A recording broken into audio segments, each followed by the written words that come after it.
Hello दोस्तों, आप सभी का स्वागत है अपने यूट्यूब चैनल एग्ज़ाम आइडिया के ऊपर। तो दोस्तों, आज की इस वीडियो में हम बहुत ही इंपॉर्टेंट टॉपिक डिस्कस करने वाले हैं, क्लास 6 से रिलेटेड है।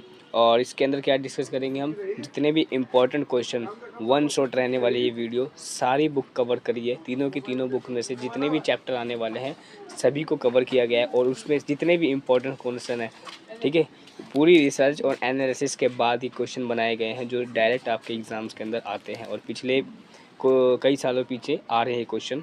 तो इन क्वेश्चनों को इम्पोर्टेंट रखा है इसलिए ताकि आप वीडियो को पूरी लास्ट तक देख सकें और अपने मार्क्स को अच्छे से लेके आ सकें, ठीक है। तो क्वेश्चन इम्पोर्टेंट है और आंसर भी मैं इनके दूंगा, तो इसी के साथ वीडियो को बस लास्ट तक वॉच करना, ठीक है। सेम क्वेश्चन आपको एग्ज़ाम के अंदर देखने को मिलेंगे, ठीक है। और वीडियो पसंद आए तो उसको लाइक भी कर देना, अपने दोस्तों के साथ शेयर ज़रूर कर देना। और अगर आप इस चैनल पर पहली बार हो तो ऐसे ही और वीडियो देखने के लिए इस चैनल को सब्सक्राइब ज़रूर कर लेना, ठीक है। तो चलिए अपना पहला क्वेश्चन देखते हैं। सबसे पहला क्वेश्चन है हमारा किससे, वो है राज्य से साम्राज्य वाला चैप्टर है जो हमारा। उससे मौर्य साम्राज्य में विभिन्न काम धंधों में लगे लोग की सूची बनानी है। मतलब कि उस टाइम पे जो लोग थे वो कौन कौन से काम धंधे करते थे उनके बारे में बताना है। तो ये क्वेश्चन आ जाता है कई बार। तो किसान थे कुछ लोग शिल्पकार थे। शिल्पकार मतलब जो कला वाला करते थे, जो लिखा करते थे पत्थरों के ऊपर। कुछ लोग व्यापारी थे, कुछ सैनिक थे और कुछ पुजारी थे। तो ये सब लोग वहाँ के काम धंधा करते थे। कुछ लोग होते शिक्षक थे और कुछ राजकीय ऑफिसर थे, अधिकारी वगैरह थे, ठीक है, जो राज्य की देखरेख करते थे। अब ये रिक्त स्थान है, मैंने इसका डायरेक्ट आंसर आपको भर के दे दिया है। जहाँ सम्राटों पर सीधा शासन था वहाँ अधिकारी कहाँ महामात्र बसते थे, है ना। इसका करेक्ट आंसर ये होगा, ठीक है। तो ये रिक्त स्थान का डायरेक्ट मैंने आंसर फिल करके दे दिया आपको। ख क्या है, राजकुमारों को अवसर प्रांतों में राज्यपाल के रूप में भेजा जाता था, ठीक है। तो यहाँ पे अगर डैश आया तो इसका आंसर होगा राज्यपाल, ठीक है। इसी के साथ तीसरा पार्ट है, मौर्य शासक आवागमन के लिए महत्वपूर्ण क्या नियंत्रण रखने का प्रयास करते थे, यानी सड़कों पे और नियंत्रण करते थे। यहाँ क्योंकि इस साम्राज्य में लोग अलग अलग जो दुश्मन होते थे वो सड़कों की या नदियों से आते थे, तो इस पर बहुत ही नियंत्रण रखते थे वो लोग, ठीक है। प्रदेशों में रहने वाले लोग मौर्य अधिकारियों को क्या दिया करते थे, तो टैक्स दिया करते थे, है ना, कर दिया करते थे लोग। इसी प्रकार से अपना अगला क्वेश्चन देखेंगे, सही या गलत बताएं। तो उज्जैन उत्तर पश्चिम की तरफ आगमन मार्ग था, बिल्कुल सही बात है, ठीक है।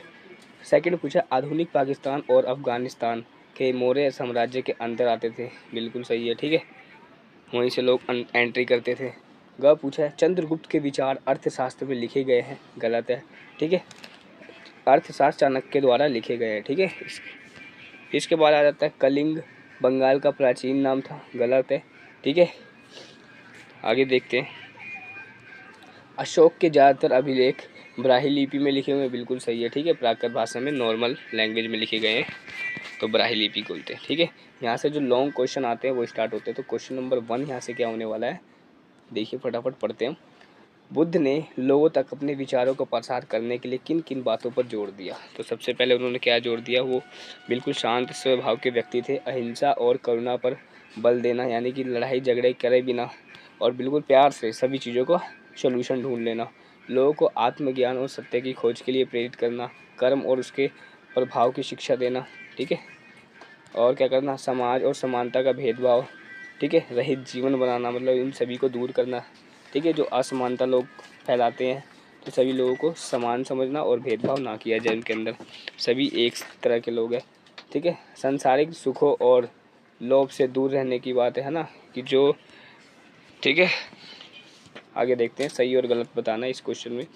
बुद्ध ने पशु बलि को बढ़ावा दिया, नहीं भाई, पशु बलि नहीं देते थे वो, बिल्कुल गलत बात है, तो गलत हो जाएगा, ठीक है। ख पूछा, बुद्ध द्वारा प्रथम उपदेश सारनाथ में देने का, सही है, बिल्कुल, ठीक है। बुद्ध ने अपना पहला उपदेश सारनाथ में दिया था, ठीक है। ग पूछा, बुद्ध ने शिक्षा दी कि कर्मों हमारे जीवन पर कोई प्रभाव नहीं पड़ता, ऐसा तो नहीं है, कर्मों का हमारे जीवन पर बहुत बड़ा प्रभाव पड़ता है, ठीक है। तो ये भी गलत हो जाएगा, ठीक है। इसी के साथ ग पूछा है, ठीक है, बुद्ध ने बोध गया में ज्ञान की प्राप्ति करी थी, बिल्कुल सही है, ठीक है। बोध गया कहाँ पे, बिहार के अंदर है, और वहीं पे उन्हें ज्ञान की प्राप्ति हुई थी, लगभग एक पीपल के पेड़ के नीचे, ठीक है, इसी प्रकार, ठीक है। तो इसी के साथ देखते हैं, क्या उपनिषद के विचारक किन प्रश्नों का उत्तर देना चाहते थे। जो उपनिषद के जो विचारक थे वो किन प्रश्नों का उत्तर देना चाहते थे, वही है। तो वो सोचते आत्मा और ब्रह्मा क्या है, ठीक है। तो ये कुछ नए प्रश्न, नए विचार से है, ठीक है। वहाँ से कुछ क्वेश्चन उठते थे। मृत्यु के बाद क्या होता है, ठीक है, जीवन का वास्तविक उद्देश्य क्या है, और ज्ञान की मुक्ति कैसे प्राप्त की जा सकती है। तो यही प्रश्नों के उत्तर देना चाहते थे वो, ठीक है। क्वेश्चन नंबर 4 है, महावीर की प्रमुख शिक्षाएं क्या है, स्टार मार्क कर लो, ये क्वेश्चन जरूर से जरूर आएगा, ठीक है।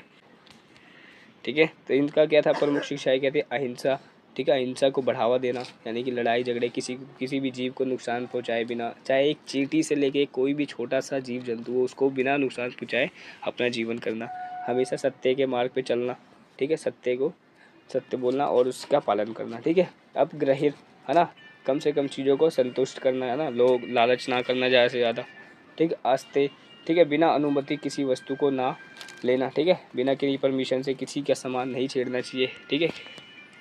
और कह रहे ब्रह्मचर्य यानी इंद्रियों पर नियंत्रण रखना, ठीक है, ब्रह्मचर्य अपनाना। तो ये चैप्टर है हड़प्पा वाला यानी कि आरंभिक नगर, ठीक है। तो उसका पहला क्वेश्चन देखते हैं क्या बोलता है, पुरातत्वविदों को कैसे ज्ञात हुआ कि हड़प्पा सभ्यता के दौरान कपड़ों का उपयोग किया जाता था।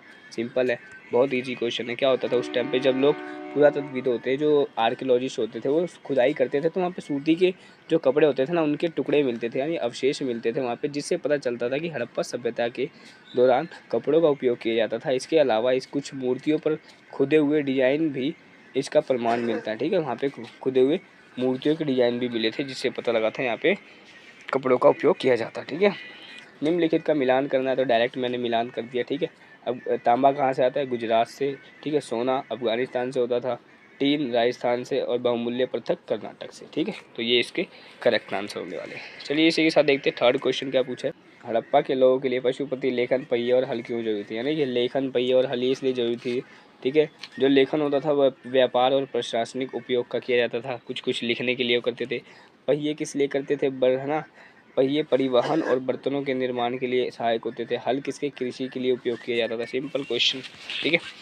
चलिए देखते हैं आगे क्या पूछा है, मिट्टी यानी कि टेराकोटा से बने खिलौने की सूची बनाओ। बैलगाड़ी, पक्षियों और जानवरों की आकृतियाँ, मानव आकृतियाँ, चक्के जैसे खिलौने, ठीक है। तो ये सब बने होते थे। हड़प्पा के लोगों को भोजन की सामग्री, यहाँ के क्या लोग खाते थे, गेहूँ, जो चावल, दालें और तिलहन आदि, ये सब चीज़ें वो यहाँ पे उगाया करते थे और इसी को कंज्यूम किया करते थे, ठीक है।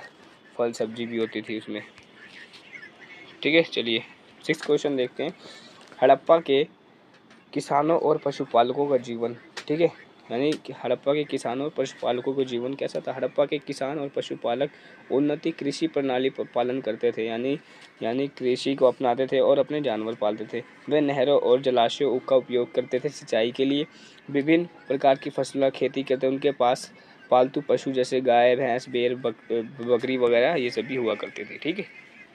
इसी के साथ आता है हमारा क्वेश्चन नंबर पहला, हमारा देश भारत से, ठीक है, जो वाला चैप्टर है, ठीक है, भूगोल का। तो पहला क्वेश्चन है, पूछा गया भारत को कितने भौतिक भागों में विभाजित किया जा सकता है, उनके नाम लिखने, ठीक है। तो लगभग 5 भागों में विभाजित किया जाता है, उनके क्या क्या नाम है देखिए, फटाफट बता देता हूँ आपको, ठीक है। उत्तर पर्वतीय क्षेत्र यानी कि जो पहाड़ वाले लेके, गंगा ब्रह्मपुत्र के मैदानी क्षेत्र, मरुस्थलीय क्षेत्र, पठारीय और तटीय मैदान और द्वीप समूह, ठीक है। द्वीप समूह जैसे अंडमान निकोबार और लक्षद्वीप, ठीक है। इसी के साथ भारत की स्थलीय सीमा किन देशों के साथ लगती है, उनके नाम बताने हैं। तो किन 7 देशों के नाम है देख लीजिए फटाफट, पाकिस्तान, अफगानिस्तान, चीन, नेपाल, भूटान, बांग्लादेश, म्यांमार, ठीक है। ये पांचों के पांचों देश हैं, मतलब सातों के सातों देश हैं। अच्छे से इनको रिकॉल कर लेना आपको, ठीक है। ये क्वेश्चन, ये वाला जो क्वेश्चन बताया ना मैंने अभी, स्टार मार्क कर लो, ठीक है।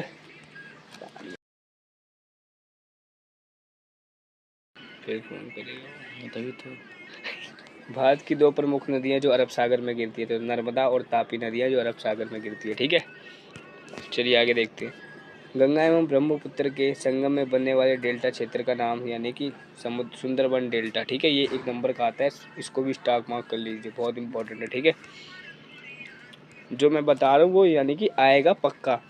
भारत में कितने राज्य तथा कितने केंद्र शासित प्रदेश है, किन राज्यों की राजधानी एक ही है। तो लगभग 28 राज्य है और 8 केंद्र शासित प्रदेश है, और पंजाब और हरियाणा की राजधानी एक ही है, जिसको बोलते हैं चंडीगढ़, ठीक है।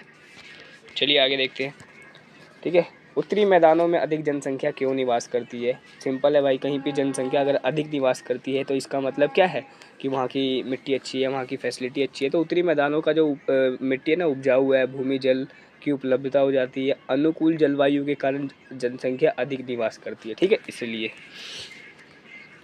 इसी के साथ लक्षद्वीप को प्रवाल द्वीप क्यों कहा जाता है? तो लक्षद्वीप को प्रवाल द्वीप इसलिए कहा जाता है क्योंकि कोरल रीफ्स है यहाँ पे, इसके द्वारा बना गया है। तो जो भित्तियाँ होती है ना, इसके द्वारा बना हुआ है, इसलिए इसको प्रवाल द्वीप कहा जाता है। ठीक है, कोरल आइलैंड बोलते हैं इंग्लिश में।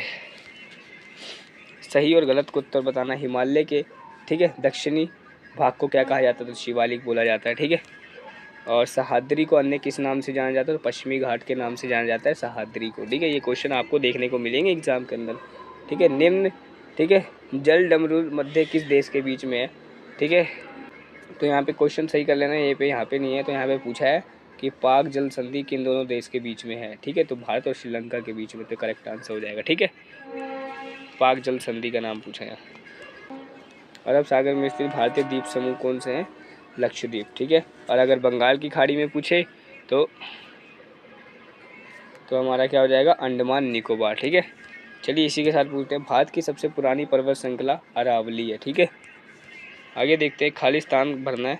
तो भारत का क्षेत्रफल कितना है? लगभग 82.87 लाख वर्ग किलोमीटर है। ठीक है, ये भी स्टार मार्क कर लीजिए, 1 नंबर में आता है क्वेश्चन। इसी के साथ महान हिमालय को हिमाद्री के नाम से जाना जाता है। ठीक है, यानी कि जो हमारा है महान हिमालय को, जिसको ग्रेट हिमालय बोलते हैं, उसको हिमाद्री के नाम से जाना जाता है, अगर क्वेश्चन आ जाए तो। ठीक है, यहाँ पे क्वेश्चन, नर्मदा नदी किस सागर में गिरती है? तो अरब सागर में गिरती है। ठीक है, इसी के साथ अगला, कर्क रेखा भारत के लगभग बीचों बीच से होकर गुजरती है ना, उसको क्या बोलते हैं? कर्क रेखा। ठीक है, याद रहेगा। ऐसे करके जो हमारा इंडिया है और यहाँ से बीचों बीच से होकर जाती है, इसको 2 भाग में कन्वर्ट करती है, लगभग 8 राज्यों से होकर जाती है। ठीक है, ये 8 राज्य कौन से मैं कभी और बता दूंगा। इसी के साथ आते हैं अगले चैप्टर पे, हमारा नगर प्रशासन। कौन सा है? नगर प्रशासन वाला चैप्टर है। ठीक है, तो वो चैप्टर है, उसके क्वेश्चन इंपॉर्टेंट है, क्या है देख लेते हैं पते। सबसे पहले, बच्चे यास्मीन खाला के घर क्यों गए थे? तो स्टार मार्क कर लो, बहुत इंपॉर्टेंट क्वेश्चन है।